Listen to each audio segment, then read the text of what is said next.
Well, welcome everybody. This is the virtual Dire Literary Series, and I'm your host, Tim Gager. We get all professional here. And our guest tonight is Amy Alvarez, who I've wanted to have on the show for a while. So this is great to see her. She's got a book that came out in 2024. And let me show you a little bit of something about Amy. She's the author of the poetry collection Makeshift Altar, which came out last year, the co-author of the Essential Voices of COVID-19 Anthology in 2023. I wonder if there are any poems that COVID still exists. Selected as one of 2022's best new poets. Her poetry has appeared in Ploughshares, the Missouri Review, Alaska Quarterly Review, Poetry Foundation, Colorado Review, and elsewhere. She's been awarded fellowships from CantoMundo, VONA, Macondo, the Virginia Creative Arts Center, and the Furious Flower Poetry Center. I love that name. In 2022, she was inducted as the Affrilachian Poet. Affrilachian Poet. Amy was born in New York City to Jamaican and Puerto Rican parents. She taught at high schools in the Bronx, New York, and Boston, Massachusetts, and West Virginia University. She currently teaches at Boston College. Amy Alvarez. Hey, welcome. Thanks for having me, Tim. I really appreciate it. I look forward to hearing you read. So without any further nonsense from the host, I'm going to turn it on over to Amy. Sure. So I'll start with this poem titled Hood Aesthetic. It's a very Boston poem. Naturally, broken glass, throbbing bass, a roll of bills and a paper bag pass between the hands of hustlers.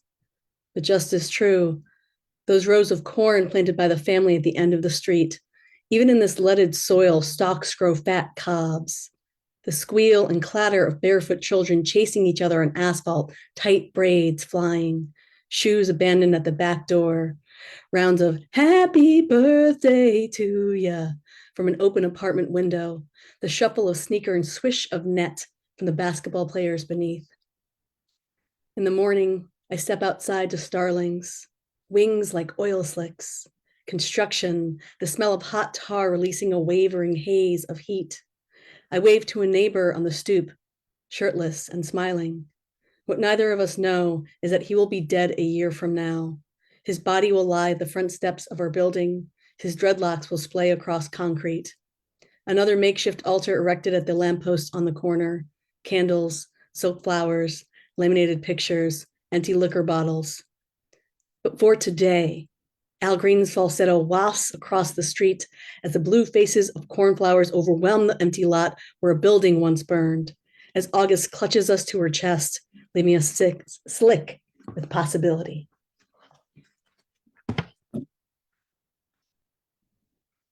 Spring semester. The lanky brown boy who walks ahead of me wears a leather jacket so new I can hear it creak. Hip-hop rasps tinny through his oversized headphones. His head bobs as the music comes to the place where he thinks he knows the word and he lets spill. Shots fall, man down, it's a homicide. He mumbles as these lyrics fade, this brutal half haiku. These are the last words he will utter before he slips through the blue doors ahead, before he begins another day of high school. Red buds push from maple branches. We tread over ice and salt, our path narrow, slick, and steep.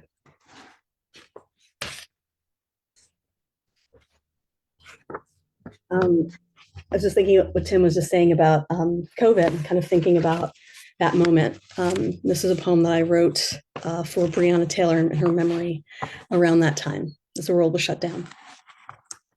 Lighting candles on my stoop, watching the wind snuff them out. I keep thinking about Breonna, asleep between fresh sheets. I keep thinking about her skin cooling after a shower, hair wrapped in a satin bonnet. I wonder what she dreamed that night. I wonder about her bedroom, whether she'd painted it recently, argued with her partner about the undertones in that paint. This one a little more blue, this one more pink. I wonder whether she may have felt more at home now that she had chosen the color on her walls. I keep thinking about how she could use her hands to keep blood moving through a human heart, how her hands could stanch the flow of blood until platelets arrived. I wonder how many times she heard, "Thank you for saving, please save me." I wonder how many nights she could.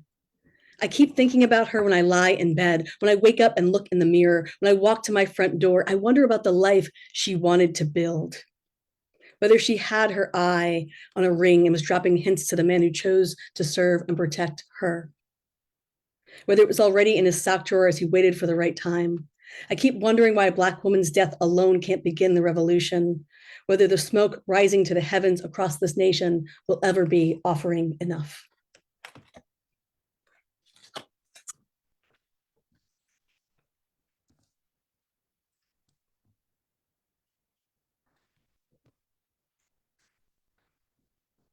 Aerodynamics. When I say my parents met on a plane, what I mean is my existence is airborne. What I mean is I am not from here, that my parents, my family, that I still hover above an Americanness that I can never fully know. That we have been, or right now being reborn as American, as Caribbean, as the tear shape of a plane's wing, as propeller, as immigrant, as dreamer, as blue, as Black, as brown, as success, as failure, as if this country's constitution, this manic manifesto, was folded into a paper plane that landed right on Sally Hemings' lap. And she tossed it to Toussaint Louverture, to Sharp, to Albizu Campos, as if we belonged here, as if we were meant to survive, as if.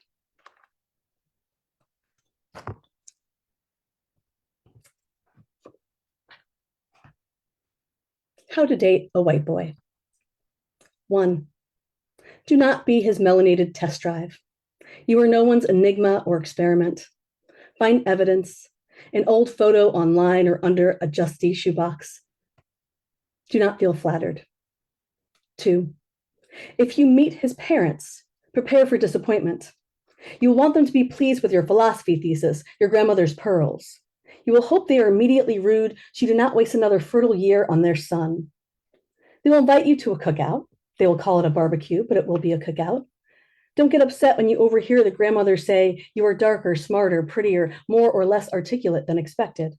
She'll be dead before the wedding. 3. So you've fallen in love. Remind him before you create a joint Instagram, before you adopt a shelter dog, that you wear the same MAC foundation number as Sandra Bland, that your brother looked like Tamir Rice when he was little.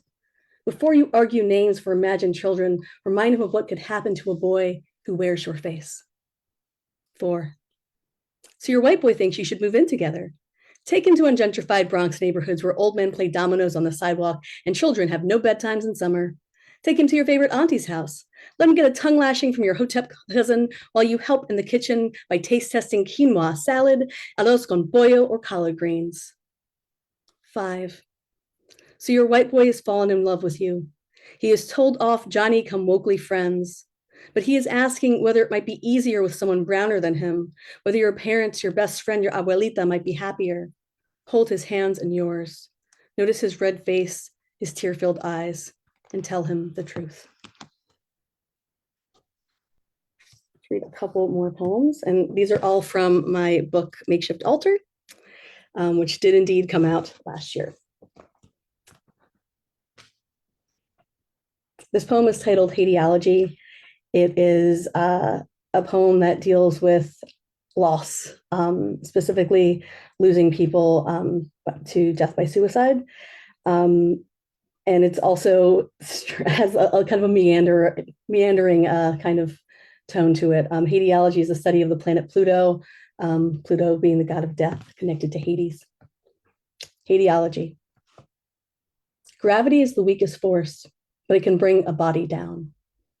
An adjunct professor on concrete outside of a church, a hood entrepreneur on concrete outside of a 3-story walk-up, a schizophrenic son on concrete outside of his mother's apartment building, a recent high school grad on a bathroom floor, a biking single mother in an 18-wheeler, a college student and his father's gun, trillium, cornflower, aster, honeysuckle, poinsettia, wild cane.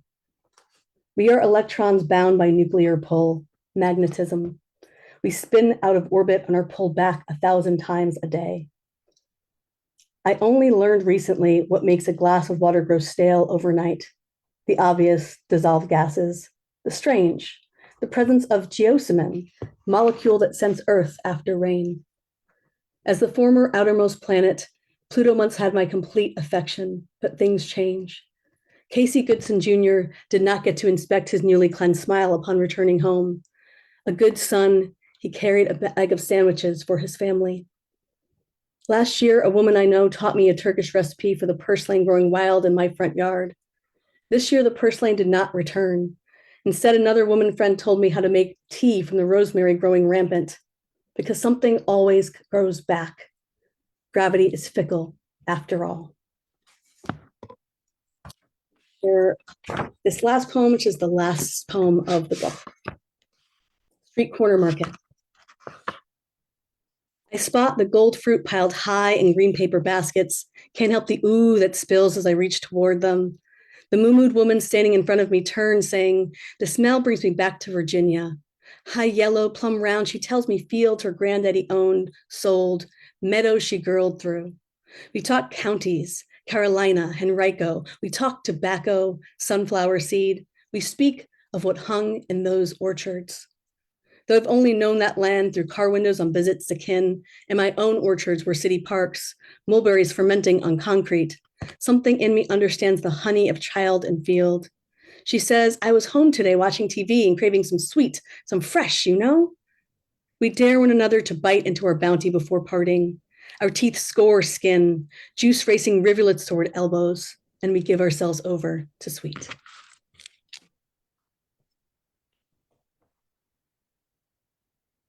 Well, hey there. Great reading. Thank you. Yeah, I enjoyed every single poem, and it's you have such a very like your poetry is like really wonderful and dense. It has such an easy flow to it. Does poetry always come naturally for you? Um, Sometimes, right? That's kind of the joy of writing.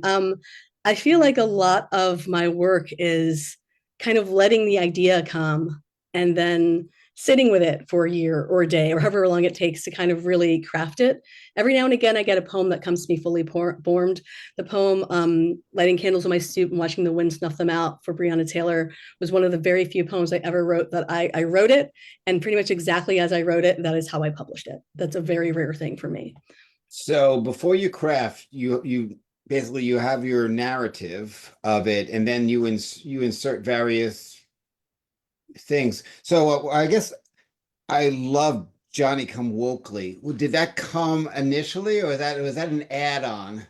That was I'm trying to remember that poem and crafting that piece. I think that might have come as I was crafting it a little bit later, but not too far after that very first draft. I handwrite a lot of my drafts, so sometimes as I'm typing them, I might have another idea or start noticing where I need to kind of add something or shift something. So sometimes like the typing process and kind of layout is where some of that revision also happens.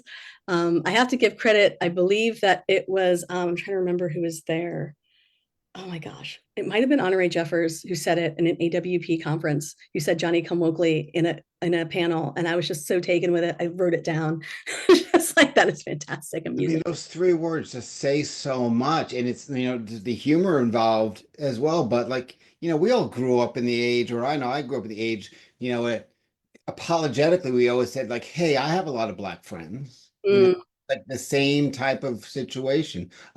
Rob asks, "What poet do you think of as your artistic predecessor?"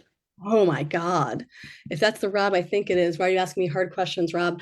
Um, Taking softballs here. yeah, yeah, it is the Rob I think it is. Hi, Rob. Miss you, dude. But so poet, I think of my artistic predecessor. I think there are a couple. Patricia Smith is my mentor and friend, and I absolutely owe any semblance of finding myself as a writer to her in many ways, both through her work and also through, of course, her mentorship. And she was my professor. So there's that aspect. June Jordan, I think, is another poet, and Audre Lorde I owe a great deal to. Sandra Cisneros, her poetic work, and also her fiction. She brings so much of her poetic voice into her fiction. I would say all of those women, although some of them are still with us, are very much near and dear to my heart, and as I think about my own craft and ideas as a writer. How about up and coming poets? Maybe someone that you teach. Now, if you threw out a name of someone up and coming and like we can mark timestamp it right here, who would that be? Wow, an up and comer. Oh my God, folks I teach, I can't. My students are a little young on the younger side. I do have a student who's a really great playwright. I'd like to shout her out. Her name is Faith King, and I think that you might hear from her in the next few years, writing for screen and stage. You heard She's it here first. very, very Another talented. question from Rob. Oh, this is the softball. Do you write for your pieces to be read aloud? And I'm going to continue that question. Do you read your poems aloud to help you edit them?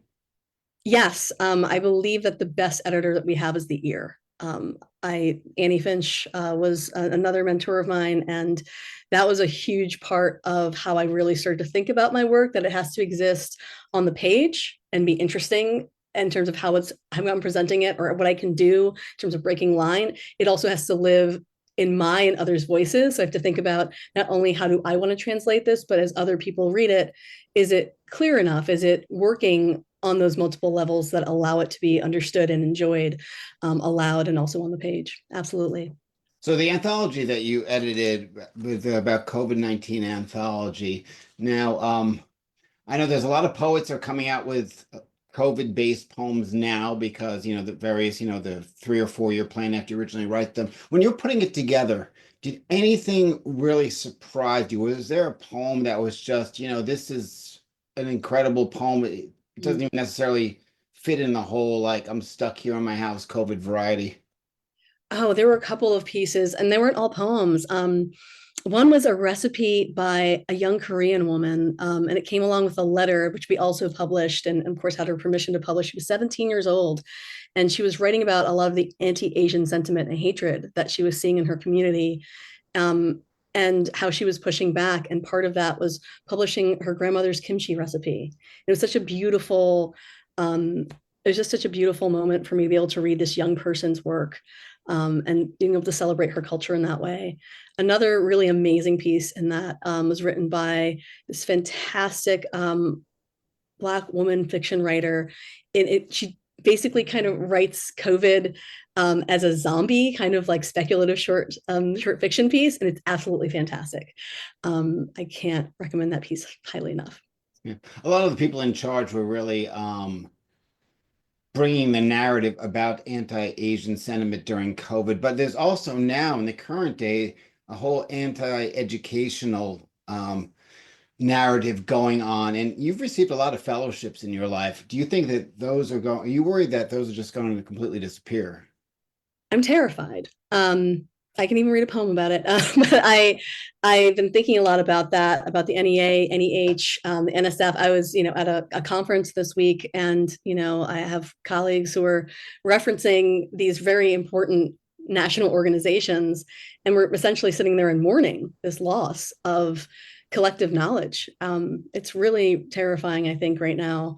Public television is losing funding, like all these things that are so core, so essential to what I think the American conversation has always been about scientific knowledge, about really celebrating the humanities and arts and thinking about history in critical ways. Um, yeah, it's tremendously, terrifying. And it's so transparent too. It has nothing to do with anti-Semitism. It has to do with just the dumbing down. But I digress. I'm asking the questions. I'm not giving the answers. So you taught at the Bronx. So you went from teaching at the Bronx to teaching at a high school in Massachusetts to teaching at the University of West Virginia to teaching at Boston College. So it feels to be kind of a progression going on here. How rough was the Bronx in comparison to your professorship at Boston College? I will just say that I remember my second year teaching in the Bronx.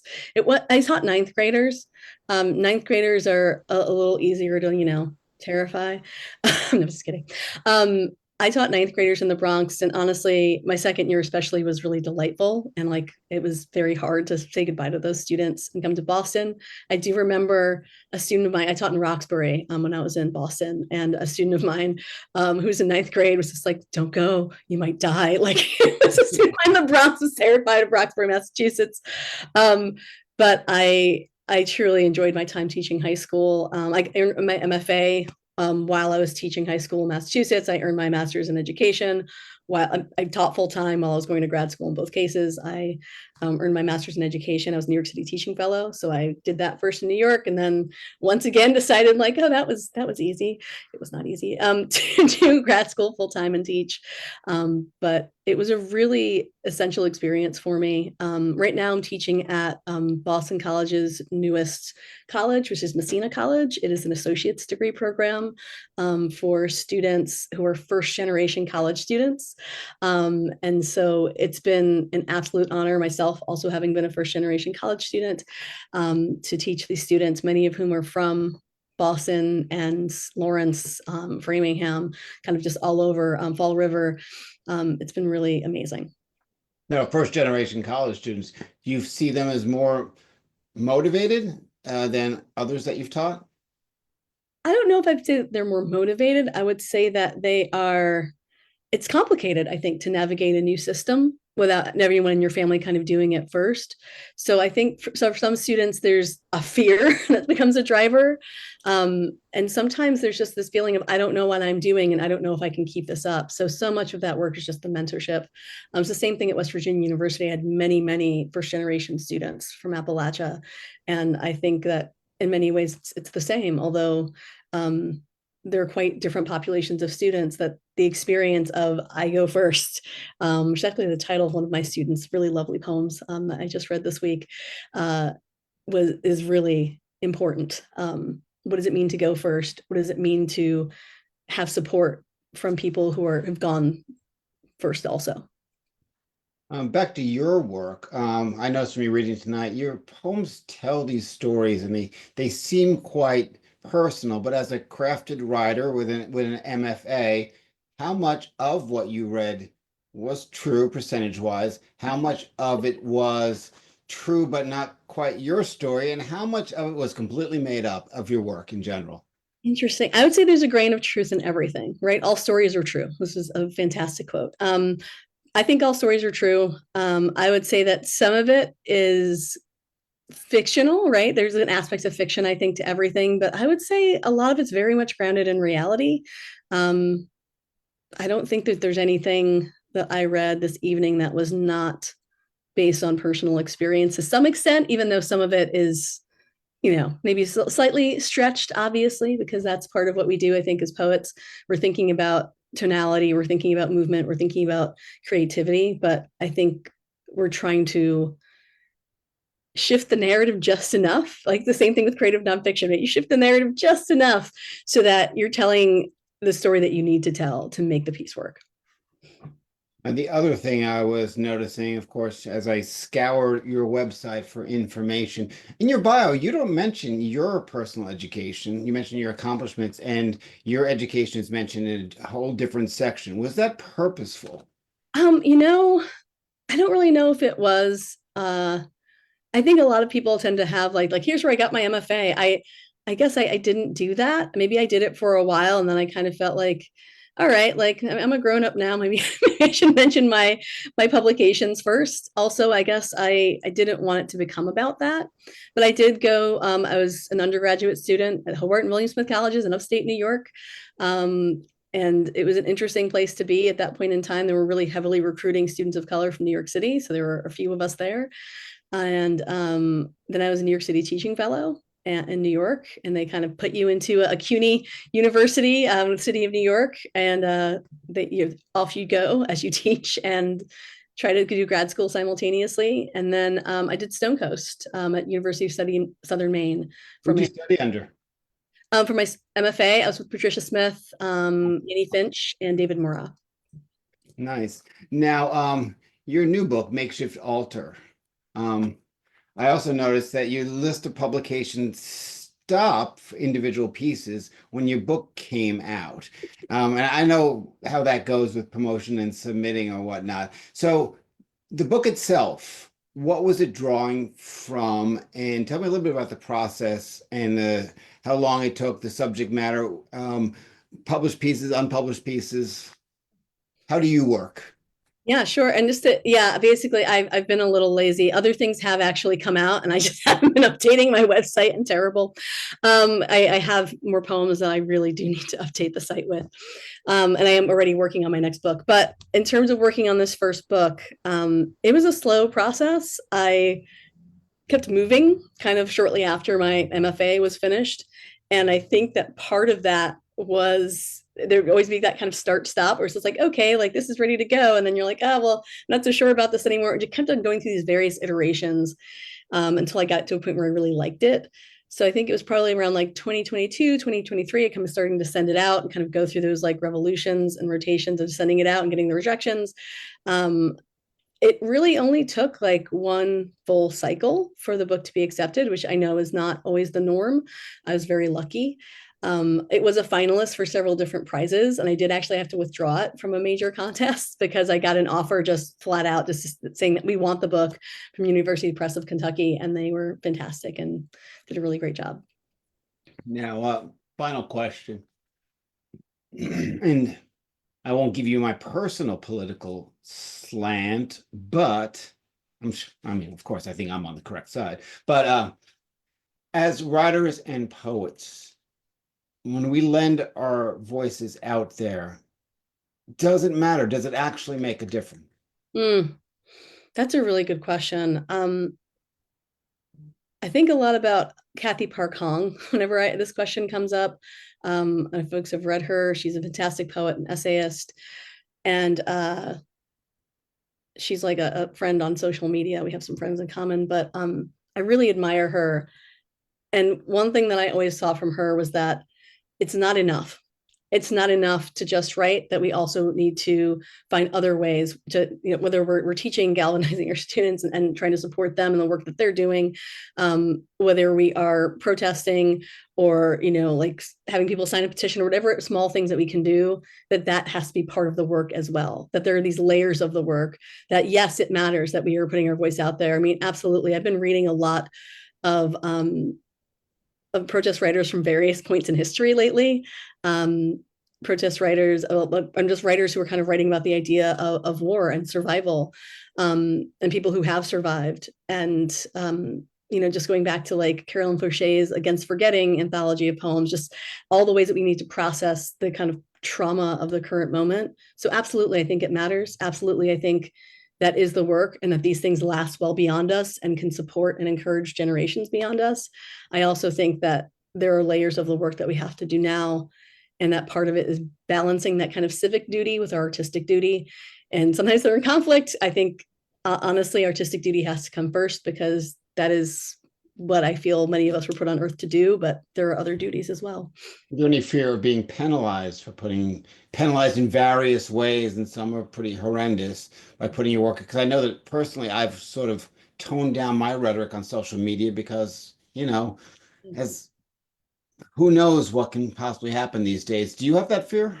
I absolutely have that fear. I was talking to a student about this the other day who was writing some really fantastic political poetry about some of his fears about publishing the piece that he wrote for my class, which is really fantastic.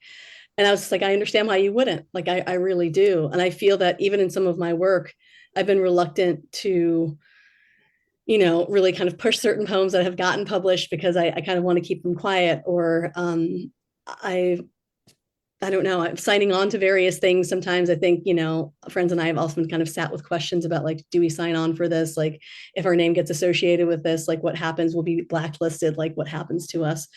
I'm absolutely afraid. I also think that I'm not sure how to answer this right now. I think I'm really wrestling with that question right now of, my own safety versus my duty. You know what I mean? Yeah. I did lie about the final question because someone just typed one in there.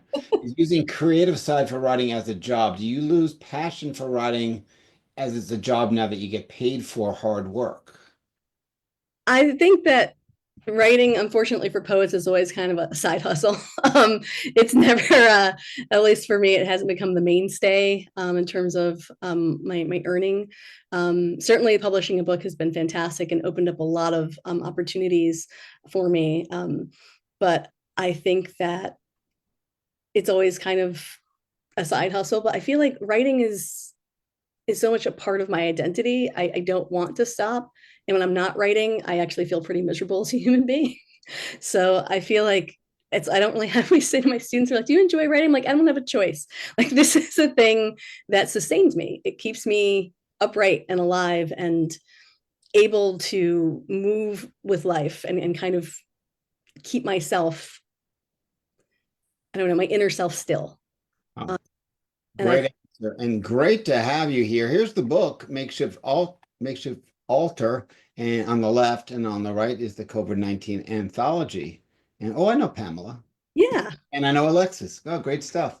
Yeah, so I endorse both books. You heard her 2024 poetry book reading tonight, and please check out these books wherever you find fine books or wherever you can find books in general. It's important, and it's important for the writer. So, Amy, thanks again. thanks so much, Tim. I really appreciate it. Thanks for having me. And anyone, as I always say, that's watching on the stream right now that wants to join us for the open, just use the link and I'll be happy to have you. And we're going to cut you off right now. If you're not joining us, I got to let you go, man. It's not you, it's me, but I got to let you go. And hopefully you'll come on in.